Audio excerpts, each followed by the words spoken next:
All right, we are rolling. What's up, everyone? Welcome to the Horror Show. I'm Cecil Laird, here to do a live Wednesday episode of the Horror Show comic book review. And today I'm going to be reviewing the most recent issues of The Walking Dead. So to my left, I have, well, to your guys' right, my left, is the most recent issue, which is The Walking Dead 175, and then to my right is the previous issue to that, which is Walking Dead 174. Now, the reason I'm actually going to be talking about both episodes, originally my plan was to only talk about 175, however, when I looked at it, 175 is obviously the first part of a brand new storyline in the Walking Dead comic book universe, which is, at this point, vastly different from the Walking Dead TV universe, especially considering the apparent mid-season finale, which I have not yet seen of the most recent season of The Walking Dead, but I do know what happened. And I mean, shit's just gone haywire. Shit is just different in the show than it is in the comics. So, to that end, I thought it would be nice for me to discuss what's going on in the comics for those of you that have not actually tried the comic books, that are only on the show. What I'm going to be talking about right here is stuff that has not, probably will not happen in the show, except maybe this one might.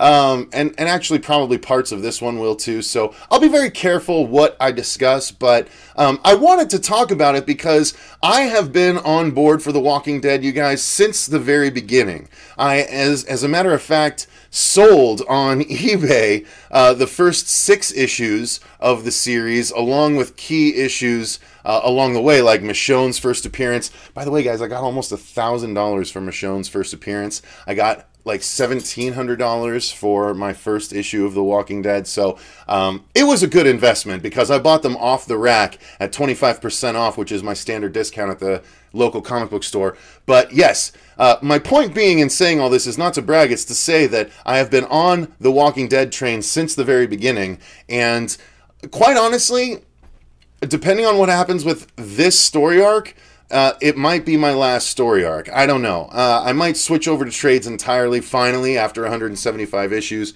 We'll see. I'm going to check in right now and see if anyone's joined me. Hey, Anthony's here. Hazy Days is here. Sam Power's here. The Reader in Black is here. Ooh, I like your name, Reader in Black. That's cool. So this is sort of a stopgap. Channel Sundown is going to be doing her live stream again at about 8 o'clock. So I wanted to jump on and do my comics review because every Wednesday, which is New Comic Book Day, I strive to have a comic book review up, whether it be myself in Fuego, or myself in Dirk oftentimes. I want to do a comics review every New Comics Wednesday if I can. So let's get into it, guys. The first issue I'm going to talk about is The Walking Dead number 174. Now, what you need to know about this is sort of the setup. If you've only seen the show up till this point, what you need to know is Negan is still alive in the comic books. Spoilers, I guess. I mean, that's the thing. If you guys are diehard fans of the show, you don't want to have anything spoiled, possibly, I guess tune out. But if you don't care, because at this point, what happened to Carl has not happened in the books. Carl is still alive in the books. Andrea was alive for a long time in the books. You know, there is no Rashon in the books. So that there is a lot of differences at this point. So I don't think it's a big spoiler to talk about stuff. But if you guys think it is, click away now. But I'm going to talk about it. Now, basically, in the timeline, what happens at the end of All Out War, well, I don't want to give it away, but Negan essentially survives, and there's a time jump, which you guys know if you've been watching the show. There is a time jump, and in the time jump, Negan is not only alive, but Rick has basically kept him imprisoned for a couple years in order to try and rehabilitate him. Not necessarily rehabilitate him as much as just keep him and hold him accountable, but you know, his sort of long-term hope was rehabilitation, and eventually that seems to be what's happened. And Rick, you know, extenuating circumstances caused Rick to free Negan. So Negan is freed and left to roam in an era where Rick is running one area of this survival group and Maggie is running the hilltop. So Maggie has caught wind of the fact that Rick has not only kept Negan alive, but has now freed Negan. So Maggie has gone after him, and this issue is what deals with what happens. Negan, right here in the cover, is out there alone, cooking up stuff for himself while he's trying to figure out what's going on. And it shows how he's surviving. At this point, Lucille, his bat, has been destroyed in a previous storyline. When it happened, he got very emotional and cried very heavily when his bat was destroyed. You found out in the Special Image Plus issues that came out, the first like 12, were Negan's backstory, in which you found out that Lucille was actually the name of Negan's wife that died, that he feels extraordinarily guilty about, which is why he cut himself off from humanity and became a huge dick, not caring because he realized no one would stick around anymore. So everyone died in the zombie apocalypse, so he refused to form emotional bonds. But you found out that the reason he called his bat Lucille was because it was an homage to his now dead wife that he felt responsible for. So Lucille dies again when the bat gets destroyed. He gets freaked out. So in this issue, he actually runs across another bat and starts to create a new Lucille. And in the middle of it, he gets interrupted by Maggie herself, who finally has a one-on-one confrontation with Negan regarding Glenn. Everyone knows what happened with Glenn, whether you read the comics or whether you watched the TV show. And this issue is where you find out what happens when Maggie goes one-on-one with Negan. You finally find out the fate of Negan and what happens beyond this point, if there is a beyond this point. So, to that end, I have to say, I'm not going to spoil the rest, but I must say that I immediately texted Marsha Parker after I read this issue and said, for your Negan collection, you have to absolutely get this issue, because it is imperative for any Negan lover to get this issue. The dialogue in this issue, the acting in this issue, the writing in this issue, everything is so phenomenal. And by acting, I gotta say the artwork, right? Because that's what portrays the acting, as it were. Forgive me. This issue was a masterclass in Walking Dead history. It absolutely was. And it is imperative that any Walking Dead fan own this issue. You can still get it. It's only been out for a month and a half or so at this point. So you can get your hands on it, but if you like Negan, get your hands on this issue and read it. Even though if you're only watching the show, you want to see this confrontation done raw. It's so awesome. Then we're going to get into number 175. Okay, I've been showing the artwork the whole time on the covers. Let me just show the artwork at one point here. I'm going to check in on the comments while I do this. Hey, Hoppy is here. Ms. Morning is here. J Metal is here. First time in one of your streams. Hey, thanks, buddy. I'm glad you made it. Will Rub is here. Cecil, do a Meg series live stream. I might actually do that, man. I might actually do that with Brian from Horror Show Entertainment. He's a huge Meg head also. And Fuego is going to be reading the book, so we'll be doing that. I did just record my first reading of The Hellbound Heart. It was the first chapter. It took about 45 minutes or so, but I think it came out pretty cool, and Dave said he's going to be able to work the green screen magic, so we'll see how that turns out. Look forward to that coming very soon. What up, Bonnie Ball? Good to see you. Sam, I'm glad you finally saw it. You should email me your thoughts. But yeah, okay, so I'm going to put down number 174, and I'm going to jump into 175. Now, 175 was also a really awesome issue of The Walking Dead, because it is, like I said earlier, the beginning of a brand new storyline. As you can see, it's number 1 of 6. So the storylines, the story arcs in The Walking Dead are generally 6 issues, almost without fail. So This is absolutely no different, and the reason you see these dudes with guns on the cover and why it's such a weird thing to see is because this is in the post-apocalyptic Walking Dead years later. Why are these guys looking so, you know, up to date with their garb and their guns? It's because we finally get to encounter a society in the post-apocalypse that's even further along than Rick's and Maggie's societies. Like that whole, well, from what I can tell, that whole sort of conglomeration of groups are nothing compared to this, which apparently is over like 50,000 people strong. It could just be all bull. We don't know that much yet, but this intro was intriguing enough that I am dying to read the rest of this story arc. I thought it was going to be an easy jump off point. I'm like, okay, 175, boom. I can finally cut The Walking Dead. I read this issue. I am not going to be cutting The Walking Dead, at least for the next 5 months, because I want to see what happens.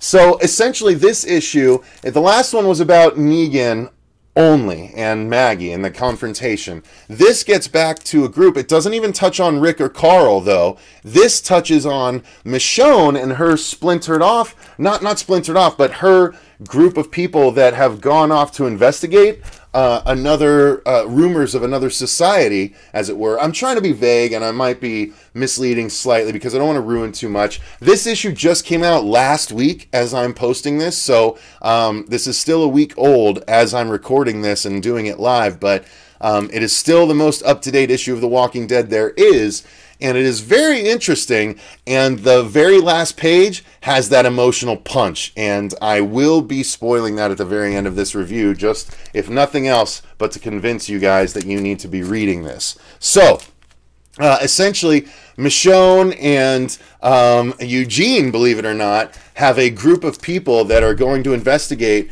this supposed new society that Eugene has made contact with via radio. Right, so it's like Contact. Eugene was doing this is QC calling CQ. Is there anybody out there? Hello? He was doing that for a very long time during past story arcs, and he finally made contact with a girl, supposedly as a part who was a part of a larger society out there in the post-apocalypse.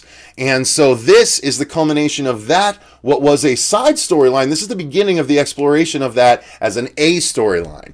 So it's really cool. So Eugene is like, where is this girl? They basically go to where she says to go, but instead of finding her, they find these dudes, these soldiers with fully automatic guns. And one guy who calls himself, I'm going to double check right now because I don't want to misquote him, and I pulled the thing to show. His name is Lance Hornsby. So let me pull up a picture of Lance Hornsby for you guys. This guy is one of my new favorite characters. That's Lance Hornsby. Okay, allow me to formally introduce myself. I am Lance Hornsby. I handle all the new entries into the Commonwealth. The Commonwealth is the name of this new society. I'd like to start by getting all of your names and what geographical area you're traveling from. So, Lance Hornsby is the gatekeeper of the Commonwealth. And he is, like, almost as interesting. He's way more, I find him way more interesting than the governor. Right away. Not quite as interesting as Negan, but kind of so, but in a different way. Not as, like, physically ominous, but mentally sort of much more so. Much more conniving up front than we've seen in a lot of people in the past. And so I was really digging on Lance Hornsby. So almost the whole episode, or issue rather, is Michonne and Eugene talking to Lance Hornsby while they're surrounded by their people, and Lance is surrounded by these guys with guns. And it just made for a really interesting issue, but oh my god. Okay, so this is going to get kind of into spoilery territory a little bit, but again, it's to tickle your fancy to make you come read this issue, you guys. So here's what happens. They eventually, I'm not going to say how, because the way it plays out, this whole issue is essentially a conversation with Lance Hornsby. And it is a very fun conversation to watch play out. Like, Robert Kirkman, the creator of The Walking Dead, still writes it to this day, and he still blows himself out of the water with some of his writing. It's so entertaining on such a regular basis. This is no different. So they're allowed access into the Commonwealth, and as they're approaching it, they pass this big, essentially, bulletin board on the exterior of the Commonwealth that has just pictures of people, and they're like, what's that? And again, this is years into the apocalypse, and they're like, oh, that? And they all like hop off the cart, the horse and carriage that they're being rode up. They all go to investigate this huge billboard, and they get there, and it's just, they're like, oh, this is just pictures of all the people that we've lost or that are missing. All of our residents, they have people missing, and these are the ones they're not ready to give up on. They don't know if they're actually gone. So this is sort of their hope board, but, you know, no one's been found for years. And then at the very end, we see that one of the people, here's what the board looks like, right? So it's huge, full of pictures, and that's Eugene. The mullet is now a long ponytail, and that's obviously Michonne. And then the last page, you guys, look at this. This blew me away. Have you seen my mom, Michonne? And Michonne sees that shit. Oh my God, how awesome is that? Like, I warned you, spoilers, but that is a reason to pick up this book, you guys. That is a reason to pick up this book alone. I read that, and I'm like, okay, I'm officially going to do the first Walking Dead comic book review on the horror show. I don't know why I hadn't done it before. Fuego's been actually reading the comic. Brittany's read the first, big black book of the comic. So we might be getting to that more so. But I wanted to talk about these because the last two issues have been shining examples of why this book remains relevant and why, as much as I want to jump off the bandwagon after 175 issues, just because I need to cut costs somewhere, I can't bring myself to do it with The Walking Dead.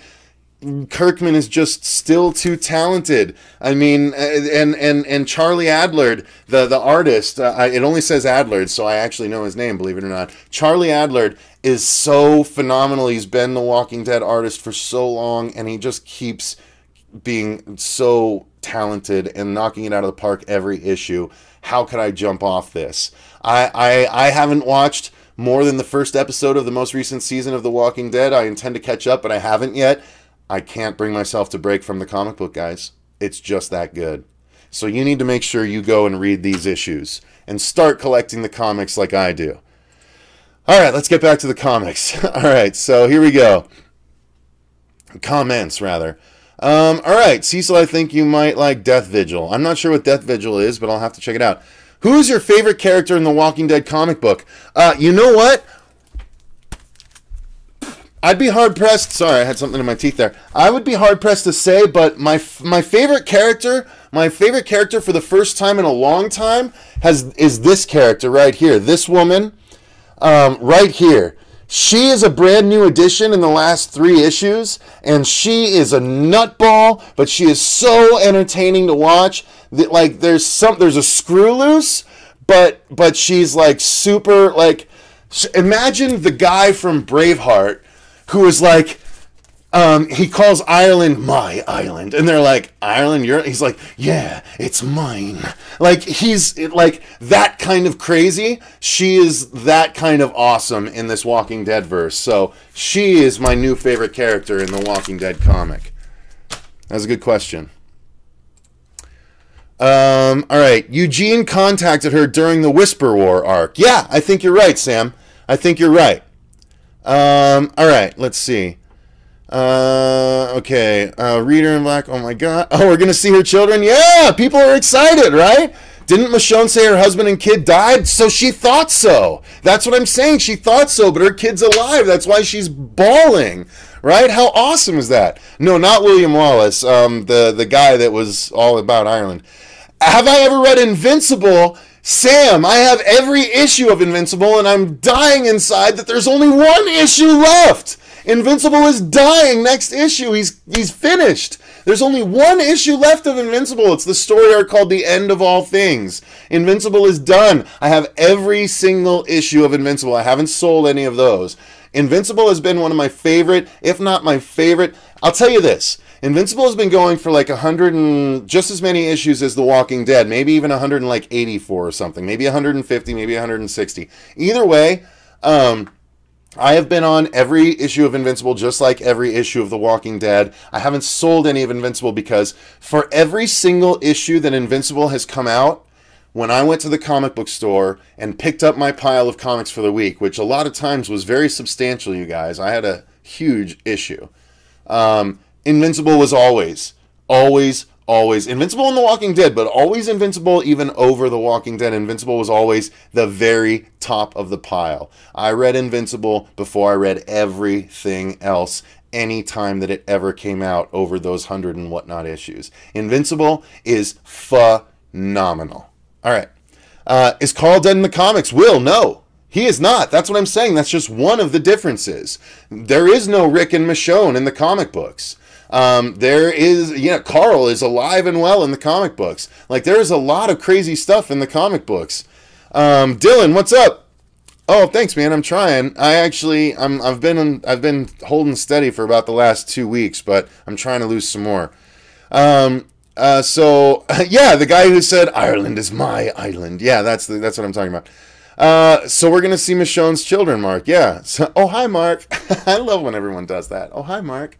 All right, guys. So, I don't want to keep going too long. I know Channel Sundown's about to go live, so I'm going to go ahead and jump off and say thank you guys very much for watching this live review. Invincible isn't. I guess there's a lot of horror elements to Invincible. You know what? That would be a really good reason to reread Invincible. You might be right, Sam. I might do that. What actor would you get for this New World Order Mr. Wizard type character? Oh, the Lance guy? Ooh. I actually feel like Benicio del Toro would be a really good Lance Hornsby. I feel like that would be a really good Lance Hornsby. So, all right. Thank you guys very much. Live stream the final issue. That might be a good idea, Sam. I might do that. Thank you very much, you guys. I appreciate it. No, I love doing the comics reviews. 14 people on watching a comics review. That's almost more than the amount of people that watch it in the first, 6 hours I have it up. So I appreciate you guys joining me. I can't help it. I love reading horror comics. I do it every Wednesday if I can. Check out previous issues. A new issue of Doomsday Clock did come out today, so I guarantee you Dirk and I will be reviewing that next Wednesday. But until then... until tomorrow morning's episode, I've been Cecil Laird, and remember, stay scared.